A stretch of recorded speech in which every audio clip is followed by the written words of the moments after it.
भद्रं पश्येमाक्षभिर्यजत्राः स्थिरैरङ्गैस्तुष्टुवागुंसस्तनूभ्रभ्यसेमहि देवहितं जदायुः।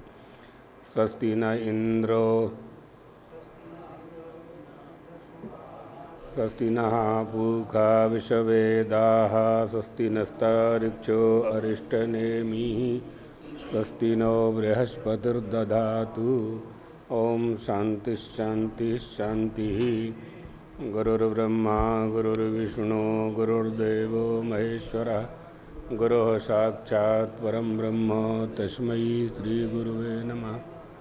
शंकरं शंकराचार्यं केशवं बादरायणं सुकृतौ वन्दे भगवन्तौ पुनः पुनः। ईश्वरो गुरुरात्मेति मूर्तिभेदविभागिने व्योमवद्व्याप्तदेहाय दक्षिणामूर्तये नमः। श्रीराम जय राम जय जय राम।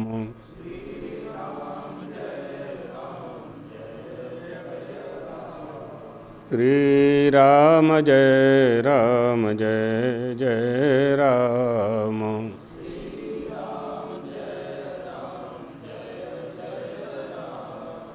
श्रीराम जय राम जय जय राम।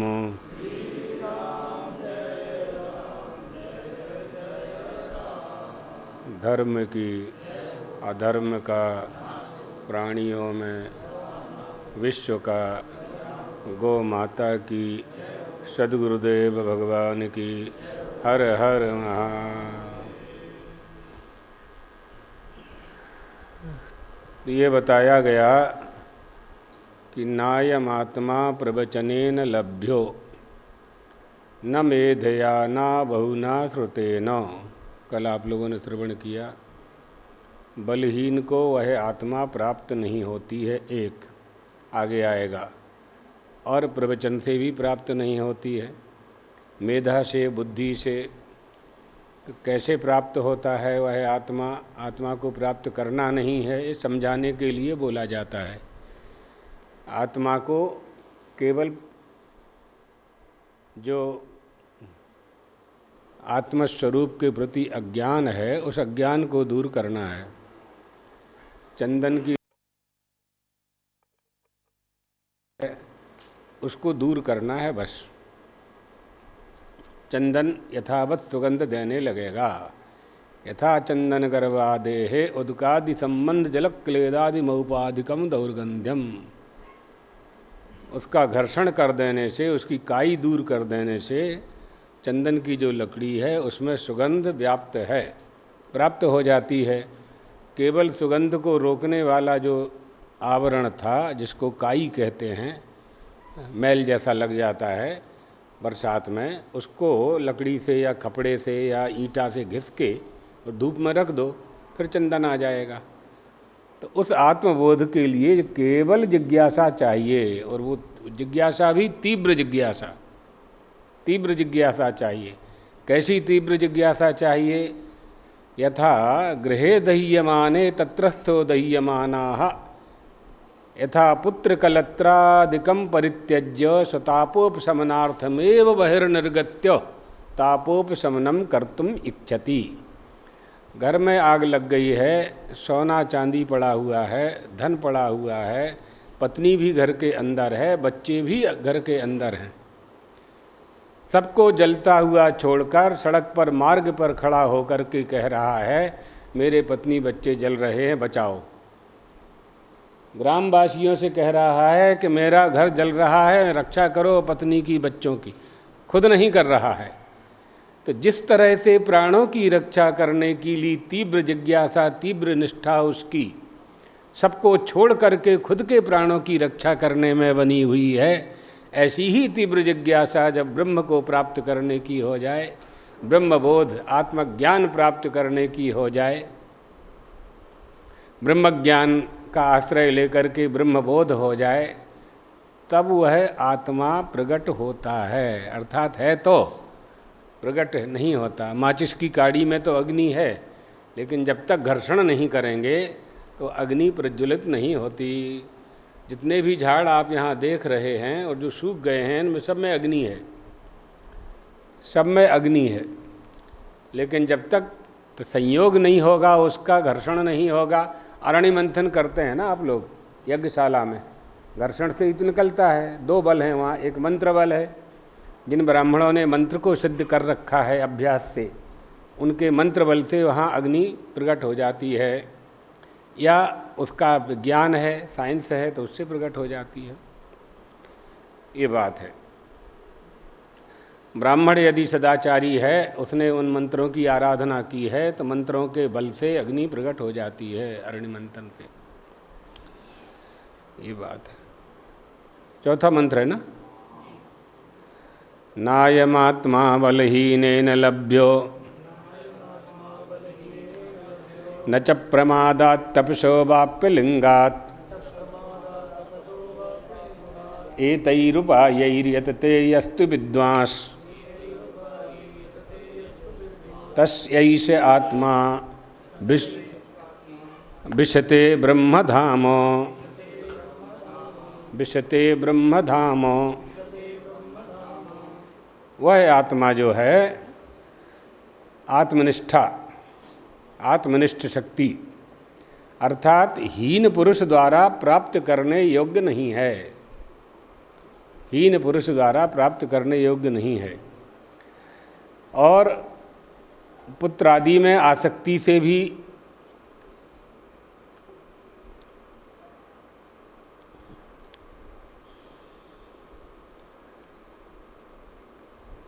न प्रमादात् तपसो वाप्यलिंगात्। अच्छा ठीक है, हाँ, न पुत्रादि, हाँ न लगा हुआ है, ठीक है ना, न च, ठीक।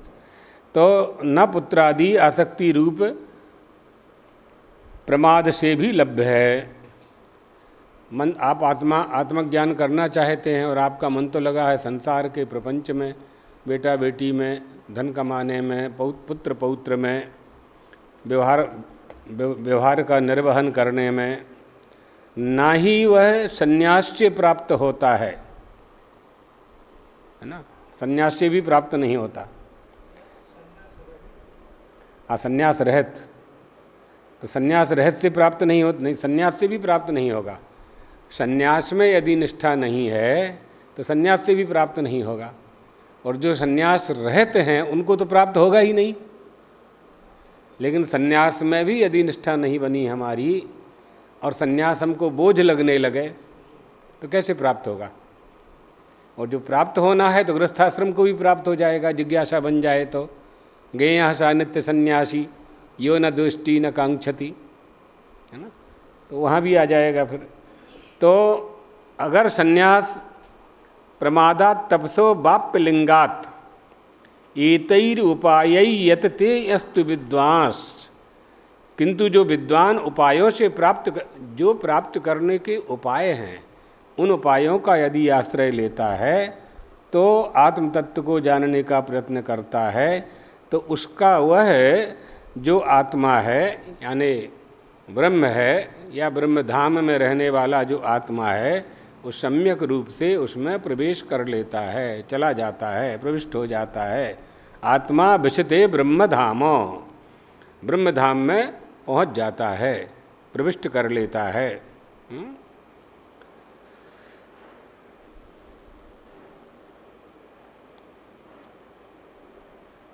उन उपायों के द्वारा पहुंचता है। अब उसको स्पष्ट करेंगे, स्पष्ट करके बताएंगे कि आत्म प्रार्थना सहाय भूतानि एतानि च साधनानि बल प्रमाद तपांसी लिंग युक्तानि संन्यास सहितानि यस्मादयः आत्मा बलहीनेन बलप्रहीणेन आत्मनिष्ठा जनत वीर्यहीनेन न लभ्यो। वह आत्मा आत्मनिष्ठा सामर्थ्य से जो शून्य है, बलहीन व्यक्ति द्वारा प्राप्त करने योग्य नहीं है। बलहीन के द्वारा प्राप्त करने योग्य नहीं। बलहीन कौन है? बल, प्रमाद, त्याग, भ्रम, संशय इनमें लगा हुआ है, पड़ा हुआ है, तो उसको नहीं प्राप्त होने वाला है। लौकिक पुत्र पशु आदि विषयों में आसक्ति के कारण प्रमाद से यह प्राप्त नहीं हो सकता। लौकिक पुत्र पश्वादि विषय संग निमित्त प्रसादात, यानी वैसे ही लिंग रहित केवल तप से भी आत्मा प्राप्त नहीं होता। लिंग माने चिन्ह, संन्यास आदि ये सब हैं, इसी में आएंगे। तो यहाँ पर ज्ञान और तप, ज्ञान और तप को ही संन्यास का लिंग कह रहे हैं। तो तथा तपसो वाप्य लिंगात लिंग रहितात तपोत्रो ज्ञानम लिंगम संन्यासः संन्यास रहित ज्ञानमात्र लभतो इत्यर्थः। एतैरुपायैर्बल प्रमाद संन्यास ज्ञानैः यतते तत्परः सन प्रयतते यस्तु विद्वान विवेक आत्मभावितस्य विदुष एव आत्मा विशते सम विशति ब्रह्मधाम। अर्थात यस्तु विद्वान विवेकात्म वित्तस्य विदुष एव आत्मा विशते। हाँ, तो इसका अर्थ ये कर रहे हैं कि यहाँ ज्ञान और तप, इसी को संन्यास लिंग शब्द से कहा गया है। अर्थात संन्यास रहित ज्ञान से वह आत्मा प्राप्त नहीं हो सकता। संन्यास का अर्थ क्या है? सम्यक त्यक्त्वा व्रजति, परिभ्राड, परितः व्रजति, हमेशा परिभ्राड यानी भ्रमण करता रहता है। भ्रमण कैसे करता है? सर्वत्याग करके भ्रमण करता है। वस्तुओं का त्याग करना नहीं है, मन से भी त्याग करना है, निर्मोह होना चाहिए। हाँ वो, हाँ दंड संन्यास ही तो यही तो है, रखा हुआ है ना। बिना दंड के भी सन्यासी तो होते हैं ना।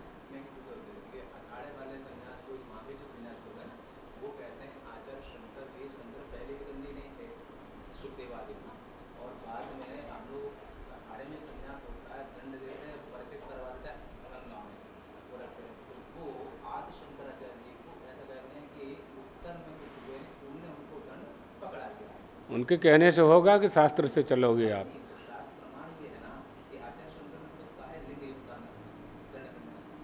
तो कौन? तो वही यहाँ यही कहा जा रहा है। शास्त्र ये कहता है कि स्कंद पुराण में सत्यनारायण की कथा कहाँ से आई है? हैं? स्कंद पुराण के रेवा खंड से सत्यनारायण कथा आई है। तो सत्यनारायण कथा में दंडी की कथा है कि नहीं? हो गया ना। क्या प्रमाण चाहिए? वो तो शंकराचार्य जी के पहले से है, शंकराचार्य जी के पहले से है। रामायण, वाल्मीकि रामायण, अध्यात्म रामायण, तुलसीदास रामायण, ये तो सब पहले से हैं। वाल्मीकि रामायण का ही अनुवाद तुलसीदास जी महाराज ने किया है, प्रायः मिलता जुलता। तो दंड जतन कर भेष धरी, ऐसी एक चौपाई है ना। दंड जो है केवल सन्यासियों के हाथ में दिखाई पड़ता था। उनके, हाँ, भगवान श्री राम के समय दंडी थे ना। कुत्ता का जो प्रसंग आता है, तो फिर कहाँ प्रश्न है? उनकी बातों से क्या है? अपने मन से कोई भी शास्त्र बना लो। जैसे पाश्चात्य विद्वानों ने ये कह दिया कि आद्य शंकराचार्य को 800 साल हुए हैं। यहाँ के विद्वानों ने मान लिया, सरकार ने मान लिया, तमाम पुस्तकों में 8वीं शताब्दी लिख दिया। अखाड़े वाले तो वही मानते हैं, लेकिन चारों पीठ कहाँ मानते हैं? उनके मानने से कुछ नहीं है।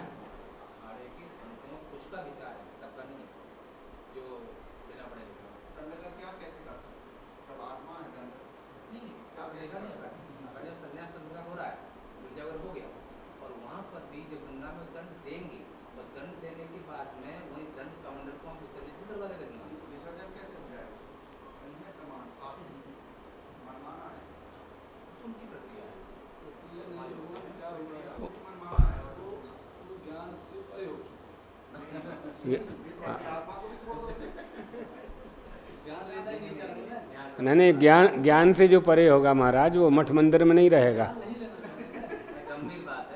ज्ञान से परे होगा तो मठ में नहीं रहेगा वो।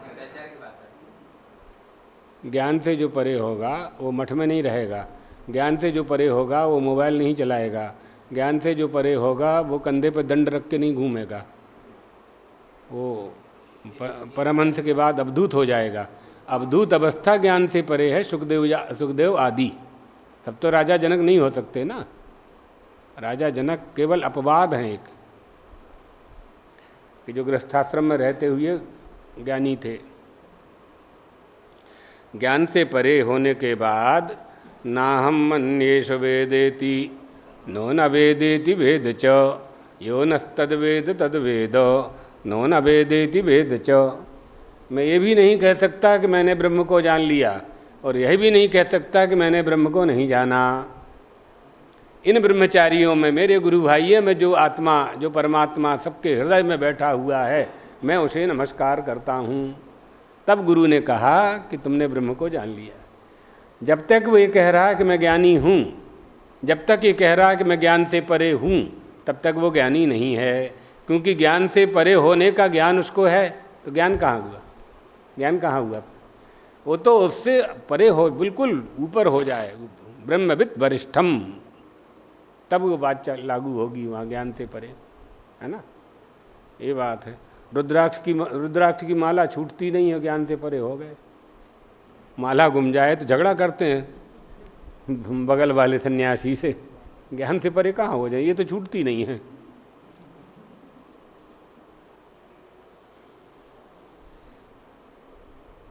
तो ज्ञान से परे होने का प्रयास करना चाहिए, इसी के लिए ज्ञान है। लेकिन 100 में सती लाख में जति, कोई हो तो अच्छी बात है, उसको नमस्कार है, प्रयास करते रहना चाहिए। अब आप लोग सब अभी प्रयास ही कर रहे हैं, है ना। करते करते मिल जाता है। तो वो जो सन्यास है वो ज्ञान रूप साधनों के द्वारा तत्पर विवेकी साधक जब प्रयास करता है, तब वह आत्मा ब्रह्मधाम में प्रवेश कर लेता है ना। कैसे प्रवेश कर लेता है? कहा लिंग संन्यासा संन्यास रहित ज्ञानान् न लभ्यतो इत्यर्थाः एतैहि उपायैहि बल प्रमाद संन्यास ज्ञाने रतते तत्परः सन प्रयतते यस्तु विद्वान विवेकात्म वित्तस्य चित्तस्य हो कि वित्तस्य हो, आत्मवित्तस्य विदुषा एष आत्मा विशते संप्रविशति ब्रह्मधाम। इसका अर्थ ये कर रहे हैं कि वो जो विवेकी साधक है, जब वह प्रयत्न करता है तो उसका जो प्रयत्न है वो उस साधक की निष्ठा और जिज्ञासा आत्म ब्रह्म में सम्यक रूप से उसकी निष्ठा उसे प्रवेश करा देती है। इस तरह से जो प्रयत्नशील विवेकादि साधन संपन्न ब्रह्मात्मैक्य, यानी पहले साधन चतुष्टय संपन्न हो, आया ना, साधन चतुष्टय संपन्नम भूत्वा ब्रह्म जिज्ञासा कर्तव्या। ब्रह्म की जिज्ञासा के लिए साधन चतुष्टय संपन्न होना चाहिए। साधन चतुष्टय क्या है? नित्यानित्य वस्तु विवेक, नित्य और अनित्य वस्तु का विवेक। यहाँ मूत्रार्थ फल भोग वैरागा, यहाँ की और स्वर्ग की वस्तुओं से वैराग्य हो जाए।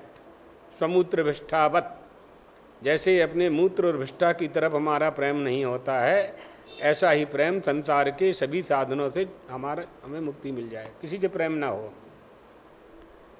षट संपत्ति, समाधि षट संपत्ति, समदमोपरति तितिक्षा श्रद्धा समाधान इति षट संपत्ति। समः कहा मनोनिग्रह, दमो कहा बाह्येन्द्रिय निग्रह, उपरति का प्रपंचेभ्य उपरमणम, श्रद्धा कीदृशी गुरु वेदांत वाक्येषु विश्वासः, तितिक्षा शयनम सर्व दुखानां तितिक्षा इति निगद्यते, और समाधि मुमुक्षा, मोक्तुम इच्छा मुमुक्षा, ये जो मुमुक्षा है वो कैसी तीव्र होनी चाहिए? जैसे गृहे दह्यमाने तत्रस्थो दह्यमानाः यथा कलत्र पुत्रादिकं परित्यज्य। घर में आग लग जाने पर जैसे घर का मालिक पत्नी बच्चे सोना चांदी को छोड़ करके मार्ग पर खड़े होकर ग्रामवासियों से कह रहा है, घर में आग लगी है, मेरी पत्नी की रक्षा करो, बच्चे की रक्षा करो। स्वयं नहीं कर रहा है, स्वयं की रक्षा कर रहा है, अपने प्राणों की रक्षा कर रहा है। जिस तरह से उस भवन के मालिक की तीव्र इच्छा प्राणों की रक्षा के प्रति है, ऐसी ही तीव्र इच्छा ब्रह्म जिज्ञासा जब बने, ब्रह्म को प्राप्त करने की, ईश्वर को प्राप्त करने की बने, तब उसकी प्राप्ति होती है। तब प्राप्ति होती है। लाल लाल कपड़े पहनने से और ये त्रिपुंड लगाने से प्राप्ति नहीं होती। इससे चेला बनेंगे, चढ़ोतरी होगी। हाँ वो देखो ना, आ गए ना, वो सब होगा, वो नहीं मिलने वाला, ये सब मिलेगा। 100 का नोट, 500 का नोट, 50 का नोट, वो चढ़े ना पादुका में, ये सब मिल जाएंगे। उसकी प्राप्ति तो बिल्कुल जप निष्ठा तप निष्ठावत ब्रह्मणि हित सर्वाणि कर्माणि हित्वा, समस्त कर्मों का त्याग करके ब्रह्मणि निष्ठा, ब्रह्म में निष्ठा जब बने तो वह ब्रह्मधाम को सहज में ही पा लेता है, क्योंकि वह ब्रह्म सहज सुख की राशि है। जो सहज सुख की राशि है उसमें कोई मिलावट नहीं है। दूध में दूध क्या मिलाएंगे? दूध में दूध मिलाएंगे, दूध ही रहेगा। जो मिलावट हो गई है, दूध में पानी मिला दिया गया है, जगदीश्वर के ऊपर जो जगत को आच्छादित कर दिया है, बस जगत आच्छादन, जगताच्छादन उसको दूर करना है बस। घनच्छन्न दृष्टिर घनच्छन्न मर्कम यथा निष्प्रभम मन्यते चाति मूढ़ा, है ना। सूर्य बद्री से ढक गया है तो ऐसा लगता है कि सूर्य बद्री से ढक गया है। ढका होता तो आप कह ही नहीं सकते कि सूर्य बद्री से ढक गया है, आँख में दिखाई नहीं पड़ता। तो ऐसे जो तत्ववेत्ता हैं वो विवेक के द्वारा, साधनों के द्वारा, पूर्व कहे हुए साधनों के द्वारा संन्यास आदि स्वीकार करके सम्यक ज्ञान को प्राप्त करके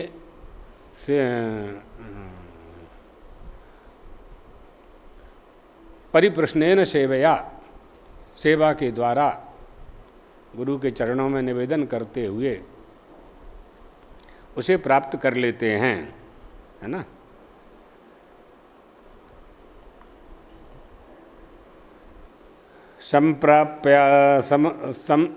समप्राप्यैर्नऋषयो ज्ञानतृप्ताः कृतात्मानो वीतरागः प्रशान्ताः ते सर्वगं सर्वतः प्राप्य धीरा युक्तात्मना सर्वमेवाभिशन्ति।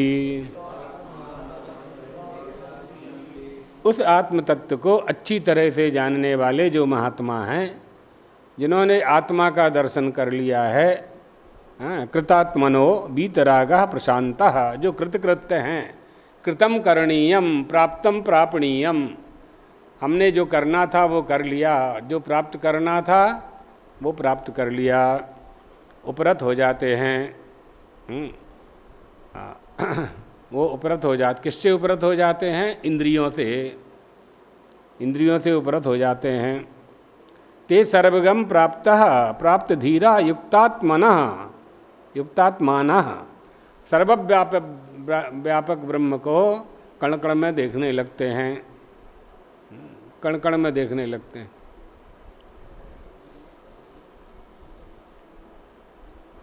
कण कण में ईश्वर है, बहुत लोग ऐसे कहते हैं। तो कण कण में ईश्वर है, लेकिन ईश्वर कण कण नहीं है। यही भ्रम है। कहते हैं जब कण कण में ईश्वर है, लेकिन ईश्वर कण कण नहीं है। कण कण में ईश्वर है, लेकिन वो कंकड़ नहीं है। यही लोग बात समझते नहीं, गहराई की बात नहीं समझते। तो सर्वत्र प्राप्त कर लेते हैं। तात्पर्य क्या है? समाहित चित्त हो जाते हैं, उपाधि से अपरिच्छिन्न हो जाते हैं। परिच्छिन्न क्या है और अपरिच्छिन्न क्या है? 3 लोग खड़े हुए हैं और आपको एक व्यक्ति को बुलाना है। तो एक व्यक्ति जब आएगा तो जो जो 2 को आपको परिच्छिन्न करना पड़ेगा, तभी एक की प्राप्ति होगी। तो आप नाम लेके कहेंगे कि भाई देवदत्त को भेजो, तो उसके साथ जो दूसरे खड़े हुए थे वो परिच्छिन्न हो गए ना। तो आप जगत और जगदीश्वर 2 हैं, जीव और ईश्वर 2 हो गए। तो जीव और ईश्वर 2 हो गए, तो जीव को परिच्छिन्न करोगे तब ना ईश्वर मिलेगा।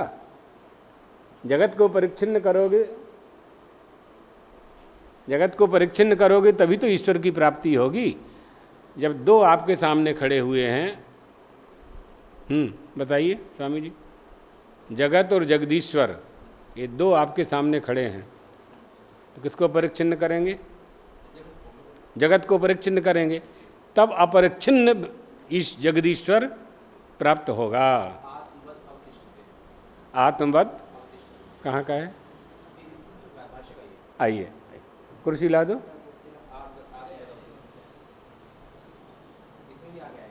हाँ ठीक है। तो सर्वरूप ब्रह्म में ही प्रवेश कर जाते हैं। कैसे प्रवेश कर जाते हैं? सर्वरूप ब्रह्म में कैसे प्रवेश करते हैं?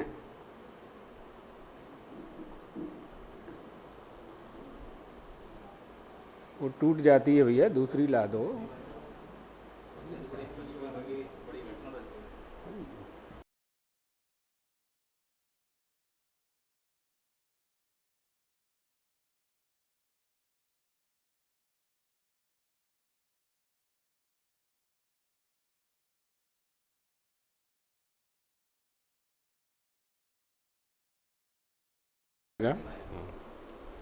यहाँ जो कह रहे हैं वो दूसरी बात कह रहे हैं, दूसरा उदाहरण दे रहे हैं। यहाँ उदाहरण फिट होगा कि घट के फूट जाने पर घट का जो आकाश है, घटाकाश, वो महाकाश में विलीन हो जाता है। तो घटाकाश को महाकाश में विलीन होने के लिए कोई प्रयास नहीं करना पड़ता है। इसी तरह से ब्रह्मविद वरिष्ठ को ब्रह्म में समाहित होने के लिए कोई प्रयास नहीं करना पड़ता है। मैं ब्रह्म नहीं हूँ, इस अज्ञान को मात्र दूर करना है, वो तो पहले ही से है। घड़ा आप बनाए चाहे न बनाए, आकाश तो पहले से है। आकाश का निर्माण न कुंभकार ने किया है, न मिट्टी ने किया है, न घड़े ने किया है। आकाश पहले से विद्यमान है। वियत वस्तु स्वभावात् अनुरोधा देव कारकात् वियत संपूर्णता आपने ही लिख के दिया था हमको। हाँ, वियत वस्तु स्वभावात् अनुरोधा देव कारकात् वियत संपूर्णतोत्पत्तौ कुंभस्सैव यथा धियाम। 20 साल पहले हमको लिख के दिया था ना।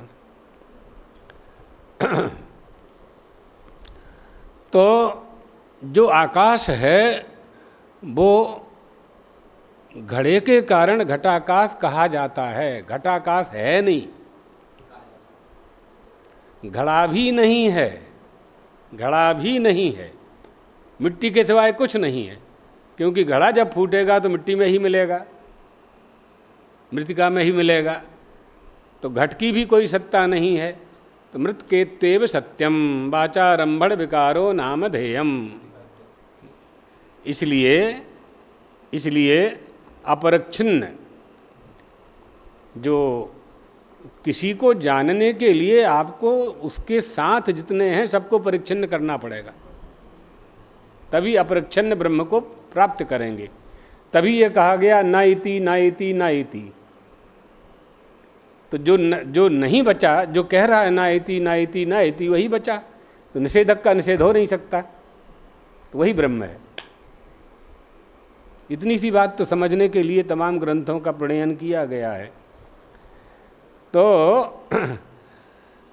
आइए आगे। वेदांत विज्ञान सुनिश्चितार्थः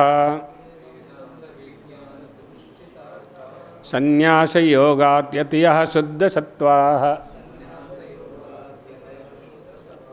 ते ब्रह्मलोकेषु परांत काले परामृतः परिमुच्यन्ति सर्वे परामृतः परिमुच्यन्ति सर्वे। वेदांत के विचार से माने हैं 5वें का भाष्य रह गया। अच्छा हाँ, हमने हिंदी सुना दिया। कथम ब्रह्म संविशत इति उच्यते, वह ब्रह्म कैसे प्रवेश करता है ना, इसी का तो अर्थ किया हमने। जैसे जैसे घटाकाश मठाकाश महाकाश में प्रवेश करता है ना, तो कथम ब्रह्म संविशत इति उच्यते, वह ब्रह्म किस प्रकार प्रवेश करता है, ऐसी शंका होने पर श्रुति कह रही है संप्राप्य समवगम्यैन आत्मान ऋषयो दर्शनवन्तस्तेनैव ज्ञानेन तृप्ता न बाह्येन तृप्तिसाधनेन शरीरोपचय कारणेन कृतमानाः परमात्मस्वरूपेणैव निष्पन्नात्मनः सन्तः। अर्थात आत्मा को सम्यक प्रकार से जानकर तत्वदर्शी ऋषि जो विद्वान पुरुष हैं, जो विवेकी हैं, वो उस ज्ञान से तृप्त हो जाते हैं। कथम ब्रह्म संविशत इति उच्यते, 5वें का भाष्य। साधारण अर्थ तो बता दिया है जी। ओम, पहले मंत्र में, इसके पहले वाले मंत्र में बता दिया कि आत्मा बलहीन के द्वारा प्राप्त नहीं हो सकता। हाँ, उसका भाष्य हो गया। हाँ, और प्रमाद जो करता है उसको भी आत्मा प्राप्त नहीं हो सकता। जो तपस्वी नहीं है उसको भी आत्मा प्राप्त नहीं हो सकता। और जो लिंग रहित है, संन्यास रहित है, सर्वत्याग रूपी संन्यास रहित है, उसको भी आत्मा की प्राप्ति नहीं हो सकती। सही। तो ये उपाय है उसकी प्राप्ति के लिए, अर्थात बलवान बन जाओ, अप्रमादी बन जाओ, तपस्वी बन जाओ और लिंगी हो जाओ। इस प्रकार से इन उपायों से जो विद्वान इस आत्मा को जानने के लिए प्रयत्न करता है, वो आत्मा विशते ब्रह्मधाम, वो ब्रह्मधाम में प्रविष्ट हो जाता है। ये, और तप का मतलब यहाँ पर ज्ञान है। तपस्वी का मतलब वो वाला तप नहीं, यहाँ तप मतलब तस्य ज्ञानमयम तपः, तो ज्ञान से ही आत्मा प्राप्त हो सकता है। अब इस मंत्र में 5वें नंबर में ब्रह्मधाम में प्रविष्ट हो गया वो अज्ञानी, तो फिर उसको क्या होता है, उसकी स्थिति कैसी है वो बता रहे हैं। कथम ब्रह्म संविशत, वो ब्रह्म में कैसे प्रविष्ट होता है, वो कहा ना पहले मंत्र है ब्रह्मधाम विद्वान तस्य एष आत्मा विशते ब्रह्मधाम, उसकी आत्मा ब्रह्मधाम में प्रविष्ट हो जाती है। तो ब्रह्मधाम में कैसे प्रविष्ट होती है वो बता रहे हैं। इत्युच्यते संप्राप्य, संप्राप्य का मतलब है सम्यक अवगम्य, अच्छी प्रकार से जान लेने पर, एनम आत्मानम, इस आत्मा को अच्छी प्रकार जान लेने से, ऋषयः, ऋषयः मतलब दर्शनवन्तः, ऋषयो ज्ञानद्रष्टारः सन्ति, अतः ऋषि शब्देन दर्शनवन्तः, ऋषयो मंत्रद्रष्टारः। तो ऋषि शब्दः दर्शनार्थे अस्ति, अतः ये दर्शनवन्तः, ये ऋषयः, तेनैव ज्ञानेन तृप्ताः, वो उसी ज्ञान के द्वारा तृप्त हो गए हैं। जो मूल में बताया ना, ऋषयो ज्ञान तृप्ताः संप्राप्येनम ऋषयो ज्ञान तृप्ताः, पहला पाद जो है, तो संप्राप्य, एनम मतलब आत्मानम, संप्राप्य, इस आत्मा को प्राप्त करके वो जो ऋषि हैं, दर्शनवंत हैं, वे ज्ञान तृप्ताः, ज्ञान से तृप्त हो जाते हैं। तो तृप्ति का अर्थ क्या है, तो कह न बाह्ये न तृप्ति साधने न शरीरोपचय कारणे न। तृप्ति, जब कोई व्यक्ति की कोई कामना होती है तो उस कामना के अनुसार किसी पदार्थ का ग्रहण करता है, फिर उसके हृदय में एक संतुष्टि होती है, हाँ मैंने ये प्राप्त कर लिया। तो इस प्रकार की तृप्ति उसके लिए शरीर इंद्रिय आदि सब चाहिए, मगर ये ज्ञानी की जो तृप्ति है उसमें देह इंद्रिय आदि की अपेक्षा नहीं है। शरीर उपचय कारणेन तृप्ति साधनेन, बाह्य जो तृप्ति के साधन हैं वो सब शरीर आदि की अपेक्षा करते हैं, मगर जो आत्मा की तृप्ति है, आत्म तृप्ति, उसके लिए बाह्य साधन की, शरीर आदि की आवश्यकता नहीं है। इसीलिए वे कैसे हैं? कृतात्मानः, वे जो ज्ञान तृप्त हो गए हैं वे कैसे हैं? कृतात्मा है। कृतात्मा का मतलब है परमात्मा स्वरूपेणैव निष्पन्नात्मानः सन्तः, परमात्मा स्वरूप से के द्वारा ही निष्पन्नात्मनः, जिन्होंने अपने आप को परमात्मा से अभिन्न मान लिया है, वे ही कृतकृत्य हैं, तो वो कृतात्मा हो गए। उनका और विशेषण दिया, वे कैसे हैं? वीतरागाः, मूल में बताया ना, एक एक का अर्थ कर रहे हैं। सबसे पहले संप्राप्य, फिर एनम, फिर ऋषयः, फिर ज्ञानतृप्ताः, फिर कृतात्मनः, और अब वीतरागाः प्रशांताः, ये विशेषण दिए जा रहे हैं। तो वीतरागा का क्या अर्थ है, प्रशांता का क्या अर्थ है, ये सब बता रहे हैं। तो वीतराग का अर्थ है विगत रागादि दोषः, हाँ, विगत रागादि दोषाः, ये ज्ञानिनः, जिसके अंदर से राग आदि दोष निकल गए हैं। आदि शब्द से द्वेष आदि का ग्रहण होता है। राग द्वेष आदि जितने भी दोष हैं, ये सारे दोष जिसमें से निकल गए हैं, वे वही कृतात्मा हैं, वही आत्मतृप्त हैं।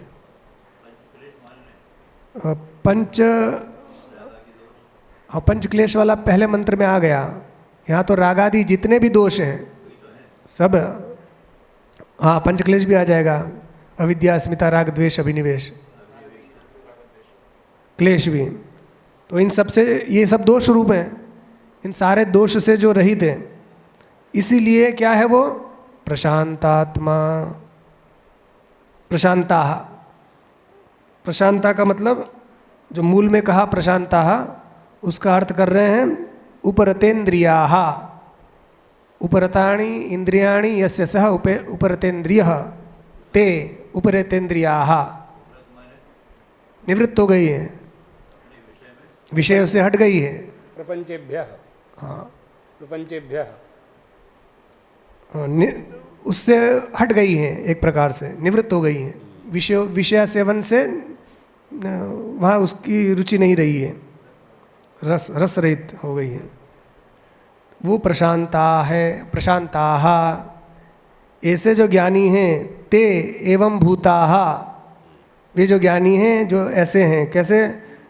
तृप्त हैं, कृतात्मा हैं, वीतरागी हैं, वीतराग हैं, प्रशांत हैं। वो क्या करते हैं? सर्वगम सर्वव्यापिनम आकाशवत।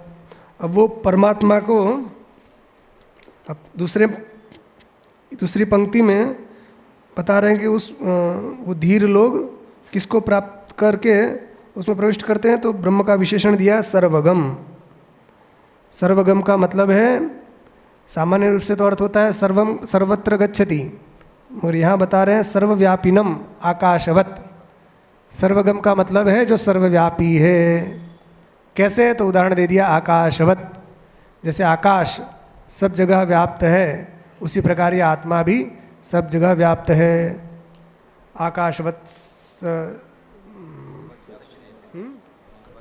व्योमवत व्याप्त देह, हाँ, आकाशवत व्योमवत व्याप्त देह, गीता में है ना।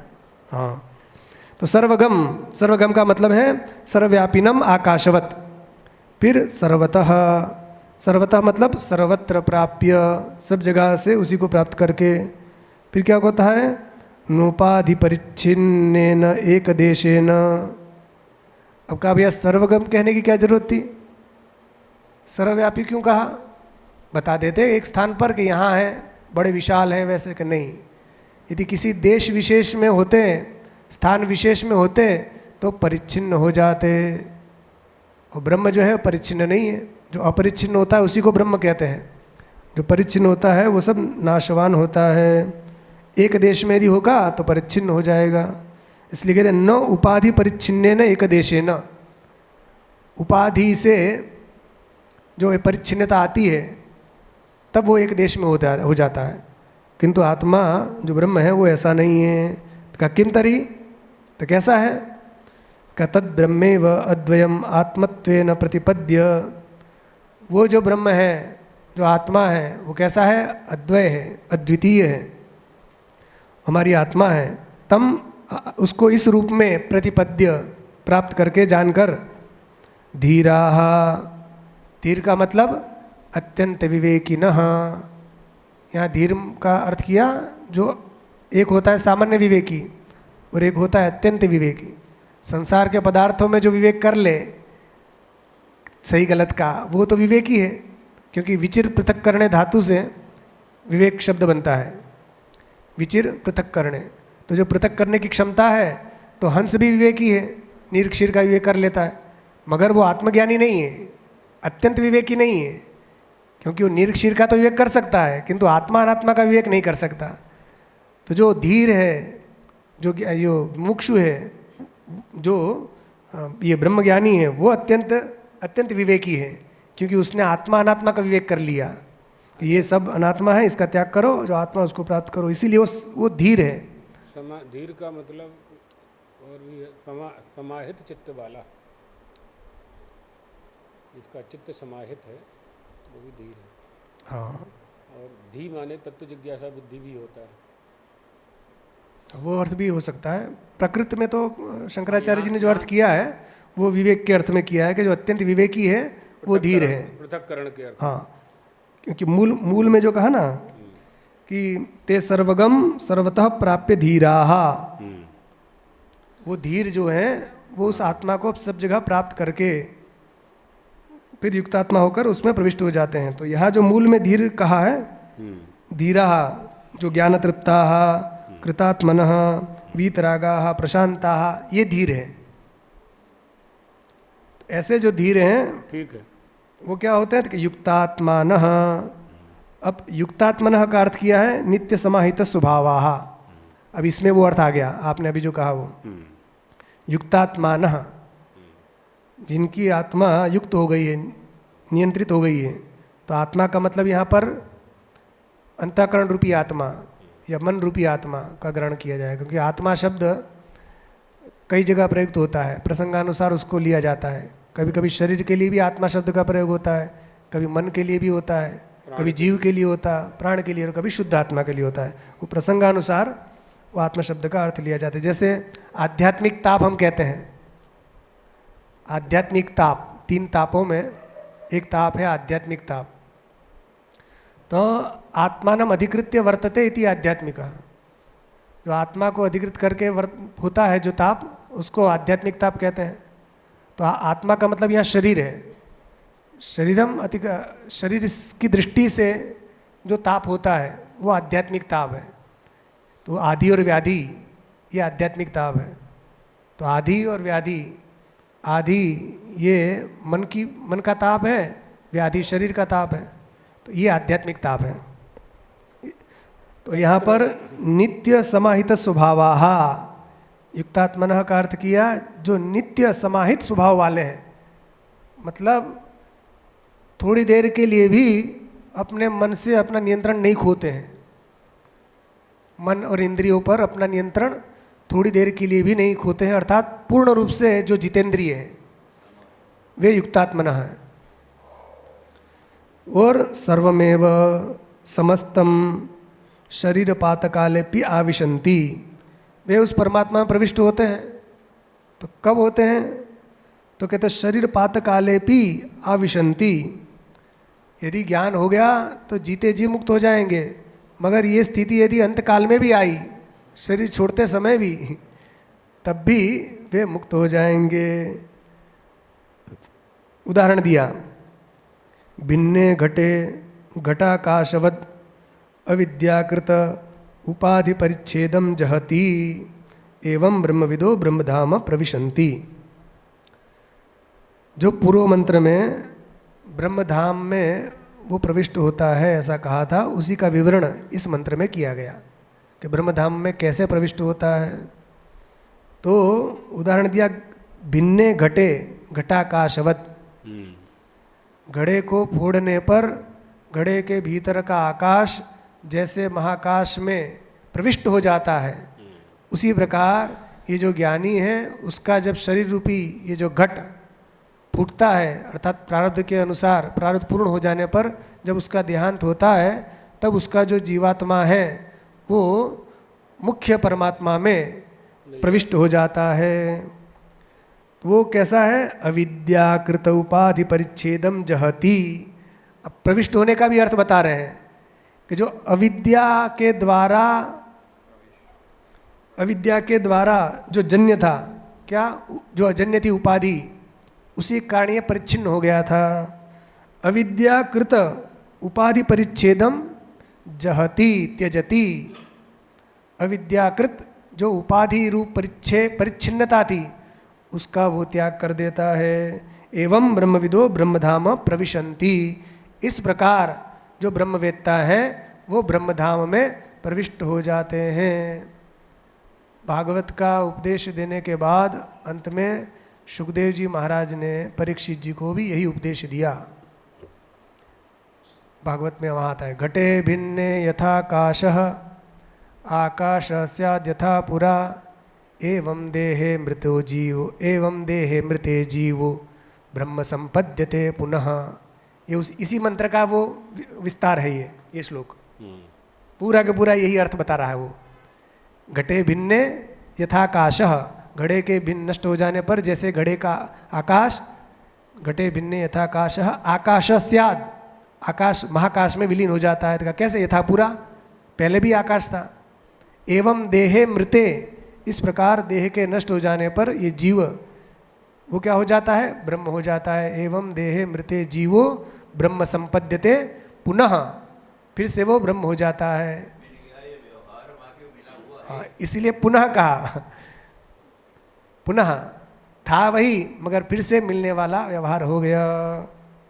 इस प्रकार वो ब्रह्मज्ञानी ब्रह्म को प्राप्त कर लेता है। ये यहाँ पर भाष्य पूर्ण हुआ। यहाँ पर आनंद गिरी जी कुछ कह रहे हैं। वो कह रहे हैं अलिंगादिति कथम। पिछले मंत्र में जो कहा आपने, मतलब मंत्र में आया ना कि जो लिंगी नहीं है, अर्थात जिन्होंने संन्यास नहीं लिया, वो व्यक्ति आत्मलाभ नहीं कर सकता। तो यहाँ पर वो शंका उत्पन्न कर रहे हैं कि भैया संन्यास लेने से ही आत्मज्ञान होता है, ये कोई परमानेंट नियम थोड़ी है। क्या क्यों? तो कह रहे हैं इंद्र जनक गार्गी प्रभृति नामपि आत्मलाभ श्रवणात्। इंद्र प्रतर्दनोपनिषद में इंद्र को ब्रह्मज्ञान हो गया, केनोपनिषद में भी इंद्र को ब्रह्मज्ञान हो गया, ऐसे सब वर्णन आते हैं। और जनक राजा, उन्होंने संन्यास नहीं लिया मगर वे ज्ञानी थे। गार्गी ये नारी थी तो उसको भी ज्ञान हो गया, वो भी सन्यासिनी नहीं थी। तो इन लोगों को आत्मज्ञान हो गया। तो आप कैसे कह सकते हैं कि अलिंग व्यक्ति को आत्मलाभ नहीं हो सकता? ये शंका करी। अब कह रहे हैं सत्यम, आपका वचन सत्य है कि आत्मज्ञान के लिए लिंग अर्थात दंड संन्यास, यहाँ पर दंड कमंडल आदि युक्त जो संन्यास है वो कहा। संन्यास का मतलब क्या समझ रहे हैं आप? संन्यासो नाम सर्वत्यागात्मकः तेषामपि स्वत्वाभिमानाभावाद् अस्त्येव अवान्तरः संन्यासः बाह्यं तु लिंगम अविवक्षितम। अब कहते हैं भैया यहाँ पर संन्यास की बात कही गई, संन्यास से ही ज्ञान होता है। तो संन्यास का मतलब है सर्वत्याग, सर्वात्म त्याग रूपी सन्यासी तो वे भी थे, ये जिनके नाम आपने दिए। तो कहा भाई कैसे पता चला आपको? वो राज्य कर रहे हैं, कहाँ त्याग किया? तो कहा त्याग का मतलब दो प्रकार से होता है, एक तो भौतिक रूप से त्याग करना और एक भीतर से त्याग करना। तो ये जो नाम जिनके आपने गिनाए हैं उन सब लोगों ने भीतर से संसार का त्याग कर दिया था। क्योंकि त्याग करने का मतलब क्या है? त्याग का मतलब है अभिमान छोड़ देना। यहाँ कह रहे हैं ये जिनके नाम आपने बताए हैं, तेषामपि स्वत्वाभिमाना भावाद, स्वत्व, जहाँ स्वत्व होता है वहीं बंधन होता है, जहाँ स्वत्व नहीं है बंधन कहाँ का। अपनी गाड़ी होगी तो आदमी उसमें देखता है स्क्रैच ना लग जाए, दूसरे की गाड़ी गड्ढे में जाए कौन देखता है। तो उनमें अभिमान का अभाव हो था, इसलिए उनका भी संन्यास सिद्ध ही है। आप उनको संन्यास, बाह्य लिंग भले उन्होंने धारण न किए हों मगर वे भी सन्यासी ही थे, क्योंकि ज्ञान तो संन्यास के बिना होगा नहीं, संन्यास से ही ज्ञान होगा। तो संन्यास भी दो प्रकार का यहाँ बता दिया, एक लिंग वाला और एक बिना लिंग वाला। तो कहते हैं बाह्यम लिंगम तु अविवक्षितम, बाह्य लिंग यहाँ पर विवक्षित नहीं है। तो ऐसा मनमाना कह रहे हो कि प्रमाण भी है कोई, कि नहीं प्रमाण है क्या।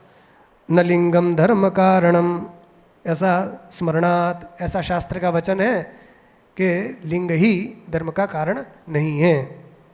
नैष्कर्म साहित्यम तो विवक्षितम, नैष्कर्म्य, निष्कर्म भाव वो अपेक्षित है, चाहे आप गृहस्थ में रहें या सन्यासी हों। अन्यथा भामतीकार ब्रह्मसूत्र के जो टीका की है जिन्होंने बड़ी विशिष्ट, वो तो गृहस्थाश्रम में थे, तो उनको महाज्ञानी है अपने। मगर तो यहाँ मुख्य बात है सन्यास का मतलब स्वत्व का त्याग, स्वत्व अभिमान जो हमने कर लिया किसी भी चीज़ में कि ये मैं है और मेरा है, बस इसका त्याग करना, ये वास्तविक सन्यास है। ये आनंद गिरि जी ने कहा। यहाँ पर पंचम मंत्र का भाष्य पूर्ण होता है। अब आगे नंबर 6।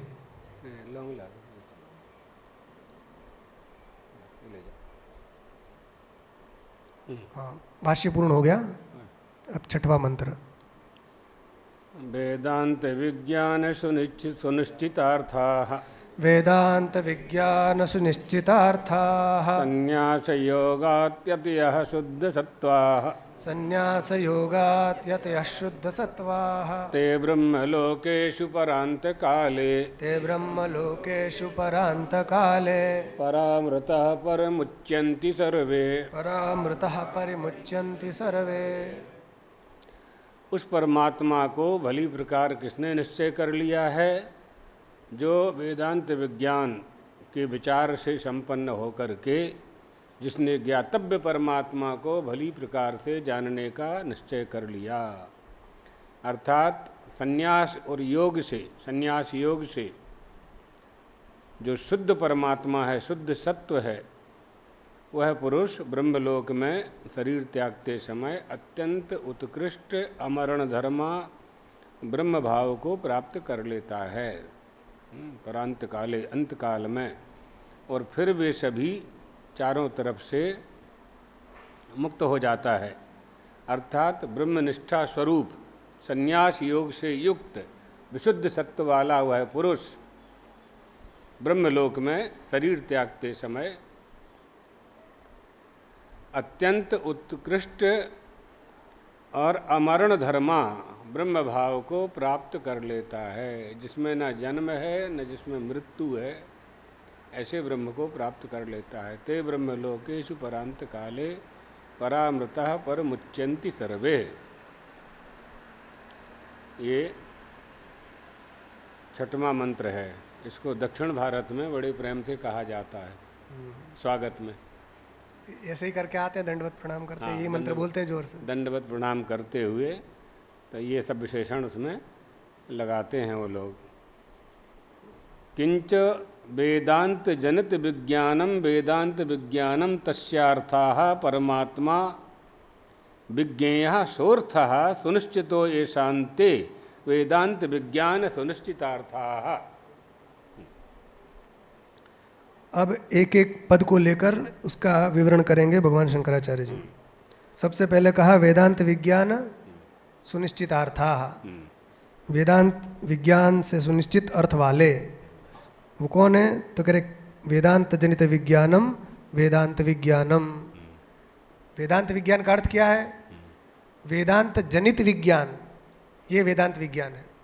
वेदांतों के द्वारा जो जाना जाता है अथवा जिसका बोध होता है, जिस विज्ञान का, उससे उत्पन्न, वेदांत से उत्पन्न, जनित का मतलब उत्पन्न होता है, तो वेदांत से उत्पन्न जो विज्ञान है वो विज्ञान माने प्रमाणजन्य विज्ञान। हाँ, तस्यार्थः, उस वेदांत विज्ञान का अर्थ क्या है, प्रयोजन क्या है, तो परमात्मा, तस्यार्थः परमात्मा, वेदांत विज्ञान का अर्थ है परमात्मा। विज्ञेयः, उसको जानना चाहिए। सोर्थः, वही अर्थ है। अर्थ का मतलब क्या है?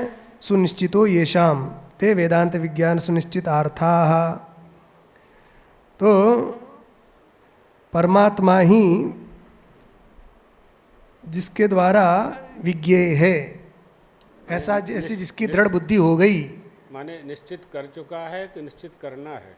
निश्चितार्था हो गई जिसकी बुद्धि। नहीं, कर चुका है कि करे? कर चुका है, क्योंकि ये ब्रह्मधाम में प्रविष्ट करने वाले ज्ञानियों की बात चल रही है ना। सही। साधक की बात नहीं हो रही। अब साधक तो हो गए पूरे, साधन भी बता दिए, साधक भी बता दिए, अब ज्ञानी की बात चल रही है।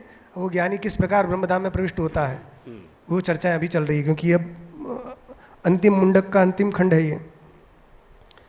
तो यहाँ कह रहे हैं कि वेदांत जनित जो विज्ञान है उसका अर्थ है परमात्मा, और वही परमात्मा ही जानने लायक, उसको जानना चाहिए। वही जिसका निश्चित अर्थ है, वही जिसका परम प्रयोजन है, वो वेदांत विज्ञान सुनिश्चितार्थ कहलाता है। उसी का बहुवचन वेदांत विज्ञान सुनिश्चितार्थाः। ते च संन्यास योगात, ते क्यों कहा? क्योंकि बहुवचन है। जो जितने इसमें विशेषण आए हैं सारे, यतयः, शुद्ध सत्वाः, परामृताः, ये सब बहुवचन है, इसलिए ते। संन्यास योगात, संन्यास योग के द्वारा। संन्यास योग का अर्थ क्या है? सर्व कर्म परित्याग लक्षण योगात। योग शब्द क्यों लगा रहे? हाँ, संन्यास कहने से अर्थ निकल जाता है, अर्थ नहीं, पूरा हो जाता है। यहाँ संयुक्त के अर्थ में है, संन्यास से संयुक्त। भाष्य में देखें। हाँ भाई, जिसमें कहा ना सर्व कर्म परित्याग लक्षण योगात, तो इन सर्व कर्म लक्ष्य त्याग रूपी जिसका लक्षण है, उस लक्षण से युक्त, या युक्त के अर्थ में योग है। लक्षण से युक्त। ठीक। तो संन्यास योगात मतलब संन्यास से युक्तात, संन्यास संयुक्तात, जो संन्यास से युक्त है। तो संन्यास का अर्थ क्या है? तो कहा सर्व कर्म परित्याग लक्षण, सर्व कर्मों का परित्याग करना, यही संन्यास है। अर्थात केवल ब्रह्मनिष्ठा स्वरूपाद योगात, अर्थात केवल ब्रह्मनिष्ठ हो जाना। क्योंकि सर्व कर्म का त्याग ब्रह्मनिष्ठ ही कर सकता है। क्योंकि वो जो है ना, जपनिष्ठा तपनिष्ठवत, वो जो भाष्य में आया, हित्वा सर्वाणि कर्माणि, हाँ, ब्रह्मणि निष्ठा यशः जपनिष्ठा तपनिष्ठावत, हाँ, परीक्षा लोकान के भाष्य में। हाँ। तो हित्वा सर्वाणि कर्माणि, आगे क्या है? हित्वा सर्वाणि कर्माणि ब्रह्मणि निष्ठा, ब्रह्मणि निष्ठा, सारे कर्मों का त्याग करके एकमात्र में ब्रह्म ही जिसकी निष्ठा हो गई, उसको ब्रह्मनिष्ठ कहते हैं। जैसे जपनिष्ठ तपनिष्ठ जो कहते हैं। जपनिष्ठ किसे कहते हैं? कि जो सब काम छोड़ के केवल जप ही जप करता रहे, वो जपनिष्ठ है। केवल खाना सोना आदि जो थोड़ी सी क्रियाएं हैं शरीर के लिए, उतनी क्रिया को छोड़कर निरंतर 18 घंटे तक जप ही करता रहे, वो जपनिष्ठ है। इसी प्रकार जिसकी ब्रह्म में निष्ठा हो गई, संसार के सारे काम छोड़कर एकमात्र ब्रह्म में ही जिसका मन लगा रहे, वो ब्रह्मनिष्ठ है। तो कहते हैं ब्रह्मनिष्ठा स्वरूपात योगात, ये ब्रह्मनिष्ठ हो जाना ये भी योग है। इस योग से जो युक्त हो गया, वो ऐसा कौन हो सकता है? यतयः, जो यति हैं। यति का मतलब तो सन्यासी होता है। तो यहाँ पर कहा यतनशीला, सन्यासी भी होता है और यत्न करने वाला।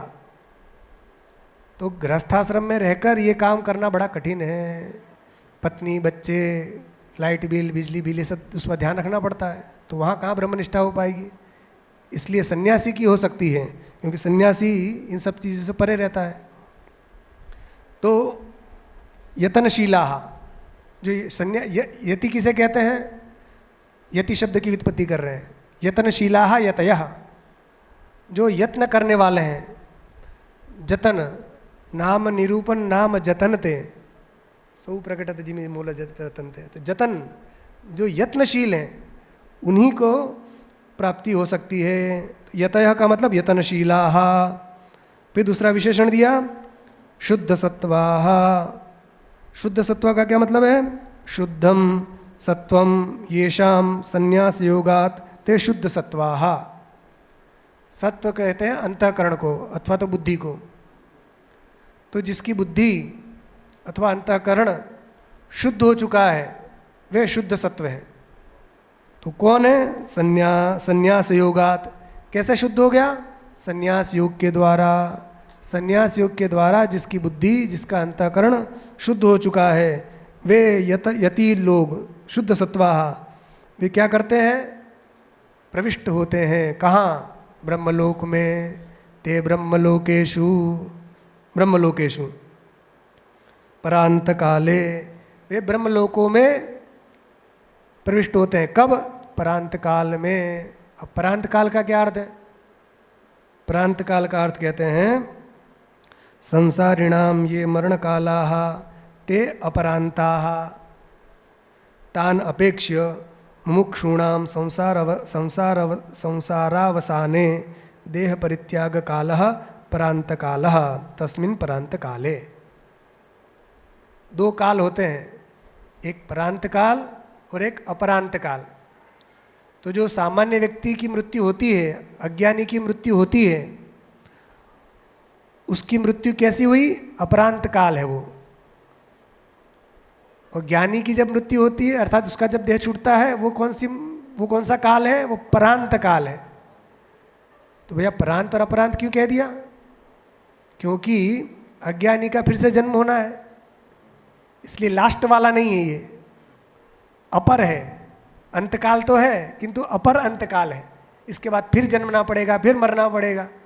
मगर ज्ञानी का यह पर अंतकाल है। क्योंकि विद्या भी दो प्रकार की चल रही है ना, परा और अपरा। तो अपरा विद्या में जो निष्ठ हैं उनकी मृत्यु का जो काल है वो अपरांत काल है। अपरा विद्या के द्वारा जिनकी जिस आराधना से, अनुष्ठान से या कोई करने से, क्योंकि उसको कर्म के स्वरूप फल भोगने पड़ेगा। और जो ज्ञानी है, परा विद्या में जो निष्ठ हो गए, अक्षर ब्रह्म को जिसने प्राप्त कर लिया, उनका देहांत काल वो परांत काल है। तस्मिन् परांत काले अर्थात देह परित्याग कालः। तो मुमुक्षु जो है, मुमुक्षुणाम संसार वसारे, क्योंकि इनका अंतिम मरण है। अब इसके बाद मरना नहीं है। मरण मरण सब कोई कहे, मरण न जाने कोई, मरना वही सुहा सराइए, फिर नहीं मरना होई। तो ज्ञानी का फिर मरना नहीं होता है। हालांकि इस बार भी नहीं हो रहा है, मगर ये केवल कहने के लिए है, समझाने के लिए है। क्योंकि शरीर तो छूटता ही है ना, इसलिए अज्ञानियों की दृष्टि से कह रहे हैं। अच्छा, यहाँ भी ये कहा ना प्रांतान अपेक्ष्य, वस्तुतः ये परांत काल भी अपरांत काल वालों की अपेक्षा से कहा है। वस्तुतः वो परापर नहीं है। ये कहा मरण काला ते अपरांताः तान अपेक्ष्य मुमुक्षूणाम संसार वसाने, वो परांत काल है। उस परांत काल में अर्थात देहावसाने क्या होता है? साधकानाम बहुत्वात् ब्रह्मेव लोको ब्रह्मलोकः एकोपि अनेकवत् दृश्यते प्राप्यते वा अतः बहुवचनम ब्रह्मलोकेषु इति ब्रह्मणि इत्यर्थः।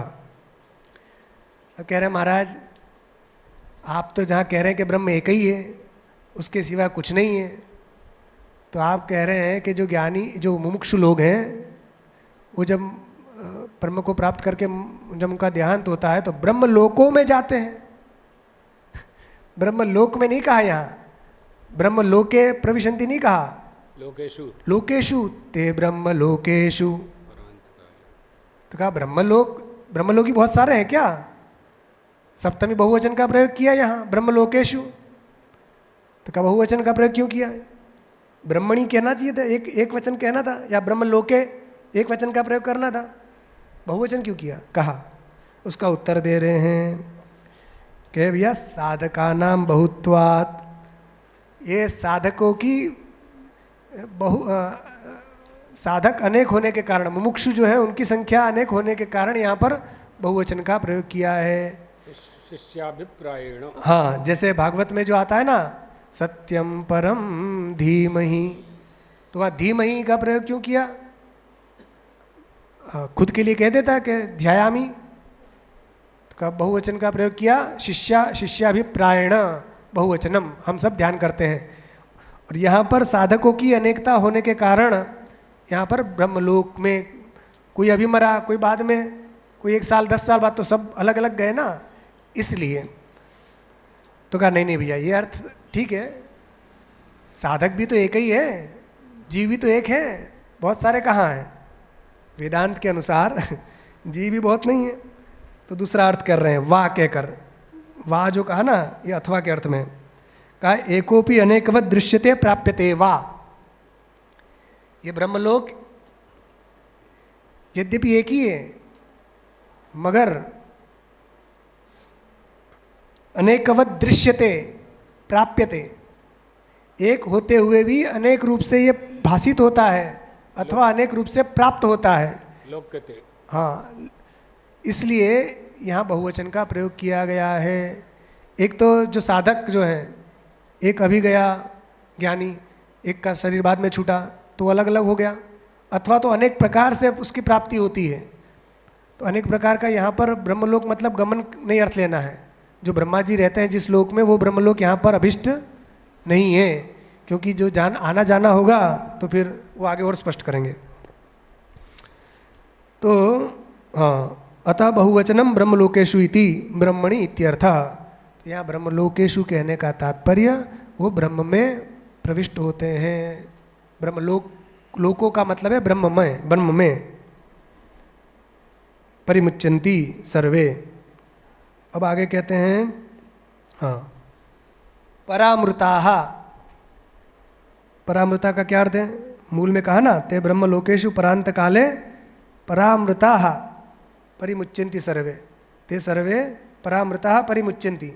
तो परामृता का क्या अर्थ है? तो कह रहे हैं परमम अमृतम अमरणधर्मकम ब्रह्म आत्मभूतम ये शाम ते। देखिए बढ़िया है ना। पर किसको कहते हैं? परम का मतलब है अमृत। अमृत का मतलब क्या होता है? अमरण धर्मकम। ब्रह्म क्या है? अमरण धर्म वाला है। जो भी मरने वाला होता है वो मरण धर्मा है, और जो मरता नहीं है कभी, वो अमरण धर्मा है। तो तम अमरण धर्मम, यहाँ ब्रह्म जो है नपुंसकलिंग है, इसलिए यहाँ धर्मकम नपुंसकलिंग का प्रयोग किया। ब्रह्म वही आत्मभूतम ये शामते, वही ब्रह्म जिसका आत्मा हो गया है, वे परामृताः। पर जो ब्रह्म है वही जिसका आत्मा हो गया, वो परामृता। परामृता का दूसरा अर्थ किया, परामृताः जीवंत एव ब्रह्मभूताः। मतलब जीते जी जो ब्रह्मीभूत हो गए हैं, वे परामृता है। एक मरने के बाद होते हैं, एक जीवित अवस्था में होते हैं। तो ये परामृता का मतलब है जीवन मुक्ताः, जो जीवन मुक्त हैं। परामृता संतः परिमुच्यन्ति, वे परामृत होते हुए ही मुक्त होते हैं। अर्थात जीते जी मुक्त होने के बाद ही, शरीर छूटने के बाद मुक्ति को प्राप्त करते हैं। अर्थात जीवन मुक्त होते हुए ही फिर विदेह मुक्ति को प्राप्त करते हैं। परि का अर्थ क्या है? परिमुच्यन्ति कहा ना, परि का मतलब है समन्तात, सब ओर से। सब ओर का मतलब क्या है? का प्रदीप निर्वाणवत घटाकाशवच्च निर्वृत्तिमुपयान्ति। उदाहरण दे दिया, दृष्टांत दिया, ज्ञानी का निर्वाण कैसे होता है। का प्रदीप निर्वाणवत, जैसे दीपक जल रहा है, दीपक की एक लो प्रज्वलित हो रही है। अब जब वो लो बुझ जाती है तो कहाँ गई, कहाँ से आई, कहाँ गई, कुछ पता चलता है। इसी प्रकार ज्ञानी का जो निर्वाण है, इसी को निर्वाण कहते हैं। दीपक को बुझाना, दीपक जब बुझ जाता है तो कहते हैं निर्वाण को प्राप्त हो गया, है ना। निर्वाण षटकम, भगवान शंकराचार्य जी ने निर्वाण षटकम की रचना करी है।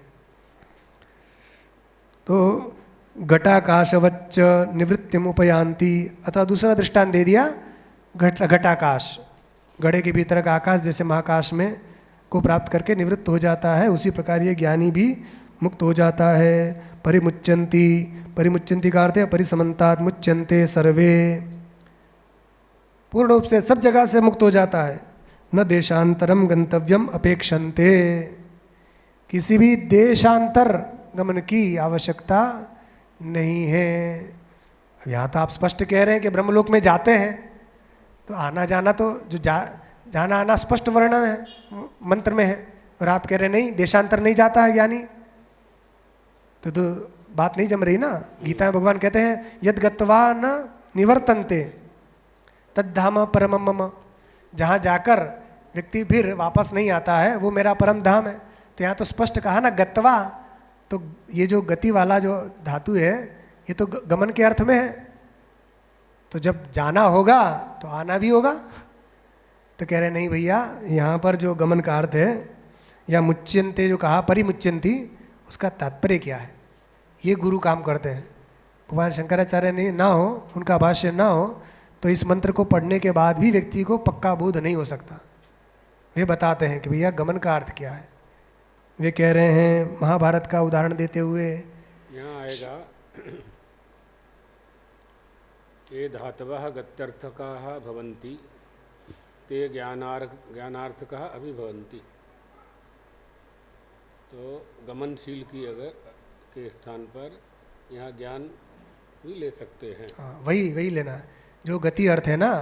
जैसे गीता में आता है अंत में सर्वधर्मान् परित्यज्य मामेकं शरणं व्रज, अहम त्वाम, हाँ व्रज, तो व्रज जो है वो व्रज गतौ धातु है, तो वो गति वाला जो धातु है वो चार अर्थ में प्रयुक्त होता है। गति, गमन, ज्ञान, लाभ और प्राप्ति, ये चार अर्थ में ये धातु प्रयुक्त होता है। तो जहाँ जिसकी जैसी आवश्यकता होती है ले लेते हैं, वहाँ उस प्रकार का अर्थ लिया जाएगा। क्योंकि यहाँ ज्ञान का प्रकरण चल रहा है तो वही अर्थ लिया जाएगा। भोजन करने बैठे हो, वहाँ कोई कहे कि भोजन करने वाला कि लाओ भाई सैंधव लाओ, तो सैंधव का मतलब घोड़ा भी होता है, नमक भी होता है। सिंधु देश में उत्पन्न हुआ जो व्यक्ति है उसको सैंधव कह सकते हैं। तो घोड़ा जो है सिंधु देश का वो बड़ा अच्छा माना जाता है। जैसे काबुली चने, दाल में सेंधा नमक डालना था तो माँ ने कहा सैंधव आना है, घोड़ा लेके आ गया। हाँ, तो सैंधव नमक को भी कहते हैं, घोड़े के भी कहते हैं। तो देखा जाएगा कि किस व्यक्ति ने कब इसका उपयोग किया है। एक ने कहा सैंधव मानय, तो वो कब कह रहा है, भोजन करते बैठा है तब कह रहा है कि बाहर जा रहा है तब कह रहा है। यदि वो भोजन करने बैठा है तो उसको नमक चाहिए तो नमक ला के दो, और जब यात्रा करने के लिए जा रहा है तो मतलब वो घोड़ा मंगवा रहा है तो घोड़े को ला के दो। अब जो भोजन करने बैठा हो सैंधव का और आप घोड़ा ला के दे दो कि लो भैया आपने घोड़ा मांगा, और यात्रा करने जा रहा है भैया निकालो हमारा सैंधव, तो नमक ला के दे लो। तो आपको कि बताओ कैसी बात है, सैंधव का अर्थ तो यही होता है। अर्थ तो वही होता है, मगर कब कहाँ किस प्रयोजन से किसने प्रयुक्त किया है उसको देखकर पूर्वापर का विचार करके फिर अर्थ लगाया जाता है। इसी प्रकार हाँ सही, हाँ स्थान के अनुसार अर्थभेद हो जाएगा। इसी प्रकार अब भगवान शंकराचार्य जी कहते हैं गति का अर्थ हर जगह वो जाना ही नहीं होता है, ज्ञान भी होता है। तो अवगच्छ, व्रज का मतलब अवगच्छ, माम जानी। अब यहाँ बड़ा सुंदर श्लोक बताया ज्ञानी की गति कैसी होती है। शकुनी नामिवाकाशे जले वारिचरस्य च पदम यथा न दृश्येत तथा ज्ञानवतां गतिः। ये महाभारत का श्लोक है। ज्ञानियों की गति कैसे होती है, जैसे कर्मियों की जो गति होती है वो पंचाग्नि विद्या वाली है। वो जगत गुरु जी महाराज ने आपको पहले समझाया था ना, कैसे कैसे जीव जाता है एक के बाद फिर उसको कौन से अधिष्ठात्री देवता ले जाते हैं, अग्नि ज्योतिरा शुक्ला षणमासा उत्तरायणम, फिर दक्षिणायन वाले। तो कैसे वो जाता है, जाने की भी प्रक्रिया है, फिर आने की भी प्रक्रिया है कि सोम में आया, पर्जन्य में, पृथ्वी में, पुरुष में, योषित में गया, फिर उत्पन्न हुआ। ये जो गति है ये भी गति अर्थ है, मगर ये जो उपासक हैं, कर्मी हैं, उन लोगों की गति है। मगर जो ज्ञानी है उनकी भी गति होती है। तो उनकी गति कैसी होती है, तो उसका दृष्टांत के द्वारा, उदाहरण के द्वारा समझाया गया है। कह रहे शकुनी नाम इवाकाशे, शकुनी नाम आकाशे इव, शकुनी कहते हैं पक्षी को, पक्षियों की आकाश में जैसे गति होती है। और जले वारिचरस्य च, और जल में जो वारिचर हैं, वारिचर कहते हैं जो जल में जलचर प्राणी, मछली हैं और जितने भी हैं, सारे जंतु, जल के सारे जंतु। नहीं भैया, मछली भी तो जल में ही रहती है ना, वारिचरी तो है, कहाँ रहती है? हाँ ठीक ठीक, नहीं मगर मछली भी चलती है, अंदर जाती है ना, वो भी अर्थ आएगा। बतख भी ले सकते हैं, मगर बतख तो बाहर भी आ जाता है ना, यहाँ तो वारिचरी कहा है। तो जिस प्रकार, हाँ क्या उससे बताना क्या चाह रहे हो आप? जलचर और इनसे तो क्या पदम यथा न दृश्यत, इनके चरण के चिन्ह जैसे दिखाई नहीं देते हैं। पक्षी उड़ के निकल जाए, उड़ के चला गया, तो क्या उसके पीछे कोई लाइन छूट जाती है कि हाँ पक्षी यहाँ से गया है? उसी प्रकार मछली यदि मान लो कहीं से ऐसे निकल के चली गई कोई भी रास्ते से, क्या उसके पीछे पता चलता है? ये जैसे स्वामी जी कह रहे हैं कि बतख, तो बतख भी मान लो पानी से निकल गया तो उसके पीछे थोड़ा पता चलता है कि यहाँ से बतख निकल गया। इसी प्रकार ज्ञानियों की गति होती है, तथा ज्ञानवतां गति ही, अर्थात ये अलक्ष्य है, अचिंत्य है, ज्ञानियों की ऐसी उत्तम गति होती है, ये बता रहे हैं। यहाँ दूसरा सरल अर्थ ये करना चाहिए कि जैसे जलचर और वारिचर के पद चिन्हों को पकड़ा नहीं जा सकता, इसी तरह से ज्ञानी क्या कर रहा है आप नहीं समझ सकते। हाँ ठीक, यदि जीवन मुक्ति के प्रसंग में करेंगे अर्थ तो ये हो जाएगा, मगर यहाँ मृत्यु वाला प्रसंग चल रहा है, गति वाला। आपकी बुद्धि उनको नहीं समझ सकती कि महात्मा ऐसा क्यों कर रहा है, समझाने के लिए बोल रहे हैं। ठीक ठीक, समझाने के लिए बोल रहे हैं क्या कर रहा है, क्योंकि उसका जो स्वभाव है वो तो वो है ना, घोड़ा जानिए कस के और पुरुष जानिए बस के। गुरु के पास आप रहे तो नहीं, महात्मा के पास रहे नहीं, तो वो 3 बजे उठ कर के क्या करते हैं और दिन में क्यों सोते हैं, इसी से आप श्रद्धा अश्रद्धा बना लें तो बात नहीं बनेगी। क्वचित शिष्टा क्वचित भ्रष्टा क्वचित भूत पिशाचवत नाना रूप धरो योगी विचचारो मही तले। नहीं समझ सकते। सुखदेव जी को जाते हुए लोग पत्थर मारते थे, कहाँ समझा लोगों ने? राजा परीक्षित ही नहीं समझ पाए। ऋषियों ने जब कहा अरे ये तो सुखदेव जी महाराज हैं, तब राजा परीक्षित उठ के खड़े हुए। हाँ, ऐसा ही श्लोक उत्तर रामचरित में भी आता है। भवभूति कहते हैं वज्रादपि कठोराणी मृदुनी कुसुमादपि लोकोत्तराणाम चेतांसी कौन विज्ञातुमर्हति। फूल के जैसे कोमल। हाँ, तो वो कभी कभी जो वज्र से भी अधिक कठोर हो जाता है उनका चित्त, और कभी कभी पुष्पों से भी अधिक कोमल हो जाता है। सही है। तो ऐसे जो लोकोत्तर व्यक्ति हैं उनके विषय में कौन क्या कह सकता है? कौन विज्ञातुमर्हति, उनको कौन सही प्रकार से जान सकता है? वही राम जो सीता जी के लिए रो रहे हैं, वही अग्नि परीक्षा के समय उनको कठोर वचन बोल रहे हैं, कैसे हो सकता है?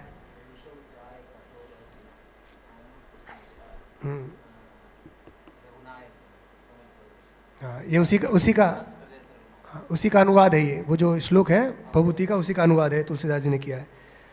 तो ये ज्ञानियों की गति जो होती है, जैसे सामान्य व्यक्ति जब जाता है ना तो कुछ चिन्ह छोड़ के जाता है, वहाँ ज्ञानी के किसी प्रकार के चिन्ह नहीं छूटते हैं, ये बताना यहाँ अभिष्ट है। कोई भी व्यक्ति जाता है तो कुछ न कुछ चिन्ह रहता है कि स्वर्ग में गया कि नरक में गया, चिन्हानि देहे प्रकट भी हो जाता है कहाँ से आए कहाँ से गए। ऐसा ज्ञानी की कोई वो नहीं है, वो अलक्ष्य है, अचिंत्य है, उसके विषय में आप मन बुद्धि से उसको पार नहीं पा सकते, ये कह रहे हैं। और श्रुति वचन भी है, ये तो स्मृति वचन बता दिया, वेद भी ऐसा कह रहे क्या, अनध्वगा अध्वसुपार इष्णवः, ये भी इसी अर्थ का प्रतिपादन करता है कि उनके मार्ग का कौन कहाँ पार पाएगा ज्ञानी का। देश परिच्छिन्ना ही गति संसार विषयैव, संसारियों की जो गति होती है वो देश परिच्छिन्न होती है। चाहे आप स्वर्ग में जाओ या किसी भी देवता के लोक में जाओ या वैकुंठ आदि में क्यों ना जाओ, या किसी भी देव उसमें जाओ, जो भी जाना है वो सब आना पड़ेगा, क्योंकि ये सब देश परिच्छिन्न है। और परिच्छिन्न साधन साध्यत्वात्, संसार की जो गति होती है वो परिच्छिन्न जो साधन है उनके द्वारा साध्य है। दूसरा हेतु बता दिया, परिच्छिन्न साधन साध्यत्वात्, संसार से आपने यज्ञ किया, सत्कर्म कोई किया, ये सारे परिच्छिन्न हैं साधन, तो परिच्छिन्न के द्वारा तो परिच्छिन्न की प्राप्ति होगी। मैंने जो भी साधन से प्राप्त होगा, हाँ, वो परिच्छिन्न होगा। हाँ, नास्ति कृतः कृतेन, ये जो आया था ना, अकृतः मोक्षः कृतेन कर्मणा न लभ्यते, क्योंकि जो कर्म से प्राप्त होगा वो नाशवान ही होगा, ये सिद्धांत है। तो वो सब परिच्छिन्न है। और ब्रह्म तो समस्तत्वात् न देश परिच्छेदन गंतव्यम, और ब्रह्म तो कैसा है, समस्तत्वात्, संपूर्ण रूप से वही व्याप्त है, इसलिए किसी देश में आवागमन यहाँ पर अभिष्ट नहीं है। यदि ही देश परिच्छिन्नम ब्रह्म स्यात्, अरे भैया मान लो कि कोई ब्रह्म जी का भी एक लोक बता देते हैं, उसमें ज्ञानी लोग जाते हैं उस ब्रह्मलोक में, क्या हानि है? तो कहा ऐसा है, यदि देश परिच्छिन्नम ब्रह्म स्यात्, यदि ब्रह्म को भी आप किसी देश विशेष में स्थित मानेंगे तो क्या होगा? अब इतना सुंदर बता रहे हैं, देखो क्या क्या हानि होगी। तो कहा मूर्त द्रव्यवद आद्यंतवद अनाश्रित सावयवम अनित्यम कृतकम च स्यात्, इतने सारे हेतु बता दिए, इतने सारे दोष बता दिए। यदि ब्रह्म को भी किसी देश में बैठा हुआ मानोगे तो क्या होगा? सबसे पहले मूर्त द्रव्य वद, जैसे स्थूल पदार्थ होते हैं उसके अनुसार वो ब्रह्म भी स्थूल माना जाएगा, द्रव्य विशेष हो जाएगा। और कहा ठीक है मान लो द्रव्य विशेष में भी क्या हानि है, वही एक द्रव्य विशेष ब्रह्म है कि नहीं नहीं, तो समस्या ये हो जाएगी कि आद्यंतवंतम स्यात्, आदि और अंत वाला हो जाएगा, क्योंकि वो जो द्रव्य होता है वो जन्मता है, वो जो जन्मता है वो मरता है, तो ब्रह्म को भी फिर जन्मने वाला और मरने वाला मानना पड़ेगा। और दूसरा आश्रय, आश्रित क्या है उसमें, आश्रय क्या है, यहाँ कट गया है, आश्रितम, हाँ आश्रितम स्यात्, वो आश्रय होगा, सर्वाधिष्ठान सर्वरूप नहीं होगा, आश्रय हो जाएगा। नहीं, अन्याश्रित होगा ना, हाँ अन्याश्रित होगा, हाँ अन्याश्रित, ये इसमें लाओ, पेन लाओ, इसमें कटा है, हाँ ठीक, अन्याश्रितम, वो अन्याश्रितम स्यात्, तो ब्रह्म भी अन्य के आश्रित होगा। मतलब ब्रह्म नाम का एक लोक है, उसमें ब्रह्म बैठा है, तो ब्रह्म लोक के आश्रित हुआ ना। मंगलायतनम हरि है ना, मंगलायतनो हरि ये भी बोला जाता है, मगर मंगलायतनम हरि ही ज़्यादा शुद्ध है। आप बोलते हैं ना मंगलायतनम हरि, क्यों? हाँ, तो वहाँ समास की बात आ गई, मंगलस्य आयतनम हरि, यदि ऐसा करेंगे तो यही दोष आ जाएगा। अन्याश्रयत जो यहाँ बताया ना अभी कि मंगल में हरि रहते हैं, मंगल में हरि रहते हैं, मंगलस्य आयतनम आश्रय, मंगल में भगवान रहते हैं तो मंगल हो गया आश्रय, और हरि हो गए मंगल के आश्रित, तो अन्याश्रित हो गए। और मंगलायतनम यदि करेंगे तो होगा मंगलम आयतनम यस्य सह, बहुरी करेंगे ना वहाँ, तत्पुरुष में तो बात नहीं बनेगी, तो बहुरी करना पड़ेगा। तो जो मंगल है वही हरि है, अथवा तो मंगलम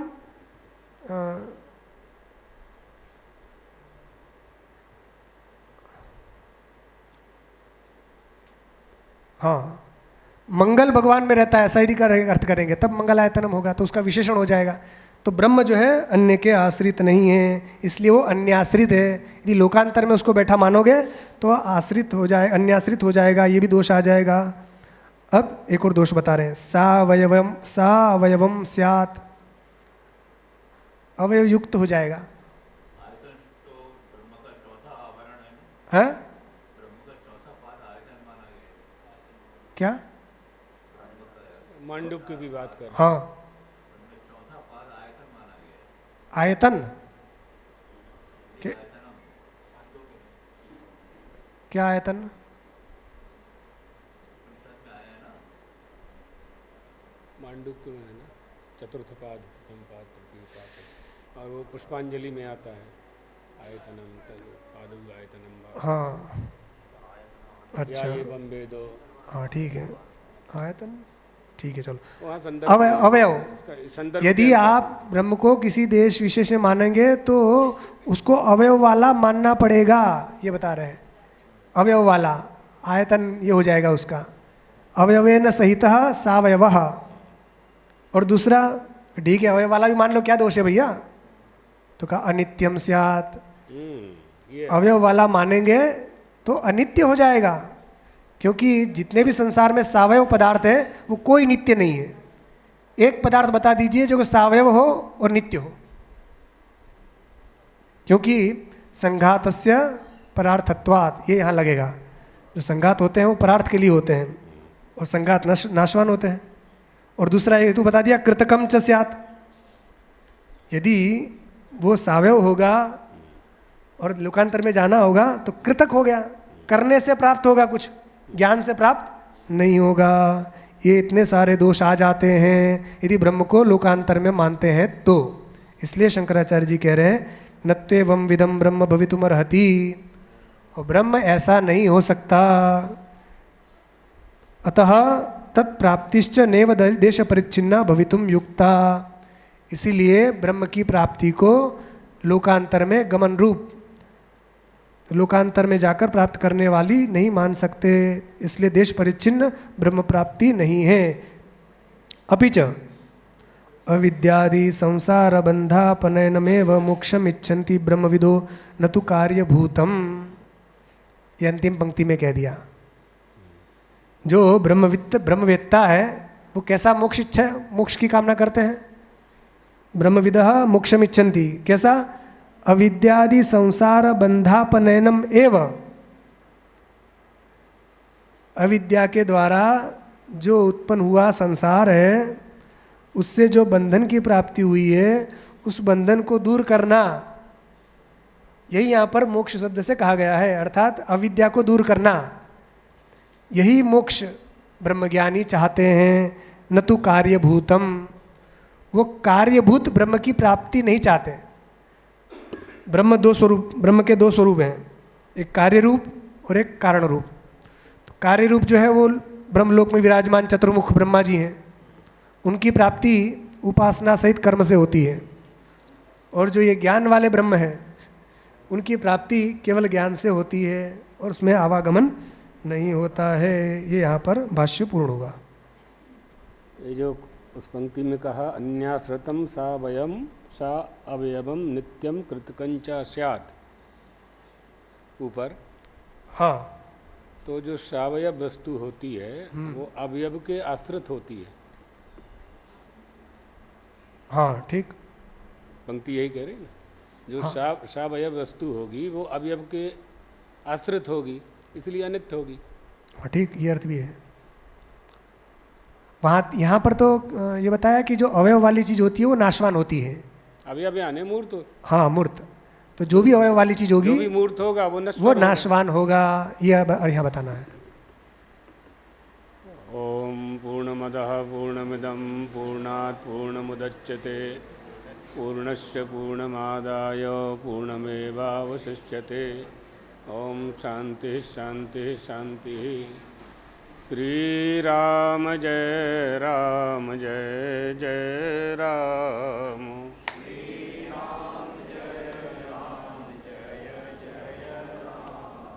श्री राम जय राम जय जय राम। श्री राम जय राम श्री राम जय राम जय जय राम।